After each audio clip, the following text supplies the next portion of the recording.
Alhamdulillah, alhamdulillahi rabbil alamin. Allahumma salli ala sayyidina Muhammad wa ala ali sayyidina Muhammad. Kita dalam segala urusan dunia mengambil keputusan, kita harus bermusyawarah. Tapi kalau dalam hal ibadah tidak semestinya bermusyawarah.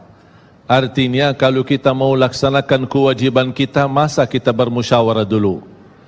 Allah Subhanahu wa taala memanggilkan kita untuk menunaikan salat kita 5 waktu, tidak perlu dimusyawarahkan. Kalau kita sudah mendengar hayya 'alas salah, hayya 'alal falah, segera tunaikan kewajiban kita.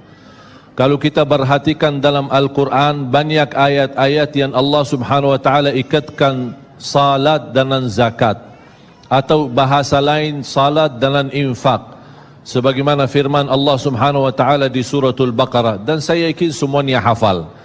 A'udzu billahi minasyaitonir rajim. Bismillahirrahmanirrahim. Alif lam mim. Dzalikal kitabu la raiba fihi hudan lil muttaqin. Alkitab ini petunjuk bagi siapa? Bagi muttaqin. Dan Allah menjelaskan sifat-sifat mereka. Kalau kita ingin meniru mereka, ingin bergabung bersama mereka, ingin menjadi seperti mereka, ikutilah penjelasan Al-Quran. Siapa si al-muttaqin ini? Allah Subhanahu wa taala sebutkan, الذين يؤمنون بالغيب ويقيمون الصلاة ومما رزقناهم ينفقون. Mereka adalah yang beriman tentang gaib. Apa yang gaib? Allah, malaikat, jannah, surga, neraka, segala sesuatu yang gaib mereka percaya, walaupun mereka tidak melihat dengan mata sendiri. Dan sifat mereka alladzina yuqimuna as-salah. Beda artinya yuqimuna as-salah sama yusallun. Ada orang hanya kerjakan salat, tapi ada orang mendirikan salat. Ada 2 orang salat di saf pertama, sama-sama ruku', sama-sama sujud, sama-sama membaca Al-Quran, tetapi satu diterima oleh Allah, satu tidak diterima oleh Allah. Apa persoalannya? Karena satu menghadap Allah dengan hatinya, dan satu hanya menghadap Allah dengan fisik badannya. Makanya kita melihat orang yang salat dengan hatinya, nikmat salatnya, bisa tenang bacaannya, tenang rukuknya, tenang sujudnya. Beda sama orang yang buru-buru melaksanakan salat. Saya pernah masuk satu masjid, habis saya tahiyatul masjid duduk. Saya melihat seorang baru masuk dan juga tahiyatul masjid. Saya melihat gerakan salatnya, subhanallah, bukan subhanallah, na'udzubillah. Luar biasa cepat. Saya hanya menangkapi bacaan gerakan salatnya. Saya baca Al-Fatihah. Saya baru selesai waladdallin amin. Dengan saya mencuba bagaimana bandingkan bacaan Al-Fatihah dengan salat beliau, dia sudah sampai ke tahiyat. Padahal baru saya selesai surat Al-Fatihah. Salat apa ini yang kita kerjakan? Banyak orang-orang berlomba-lomba seolah-olah ada juara. Siapa yang paling cepat selesai salat dapat juara 1.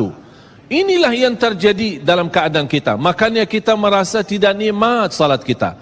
Yang kita hanya kejar seminar khusyuk dalam salat, latihan khusyuk dalam salat. Sebenarnya Bapak Ibu biar faham, tidak ada perintah dalam Al-Quran memerintahkan salat yang khusyuk. Tidak ada perintah dari Rasul salat yang khusyuk. Salat khusyuk itu apa? Salat yang khusyuk hasil dari salat yang tenang. Allah perintahkan ketenangan dalam salat. Ar-Rasul SAW memerintahkan ketenangan dalam salat. Kalau sifat khusyuk adalah sifat orang mukmin yang melaksanakan salat tuma'nina. Qad aflahal mu'minun alladzina hum fi salatihim khashi'un.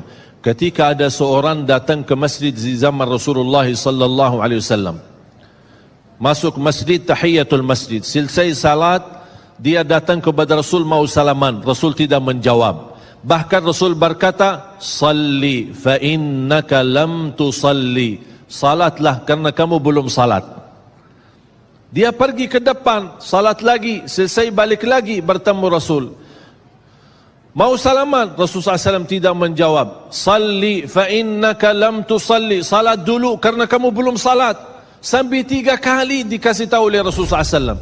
Akhirnya orang berkata, mohon maaf ya Rasulullah, saya tidak tahu selain ini salatku.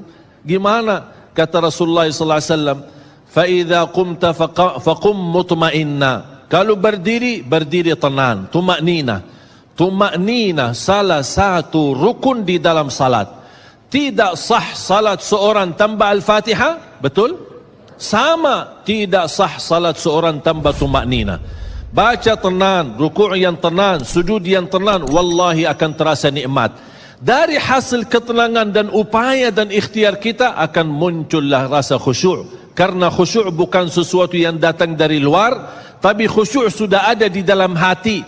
Tinggal bagaimana cara dikelola, bagaimana bisa dikembangkan cara salat yang tenang.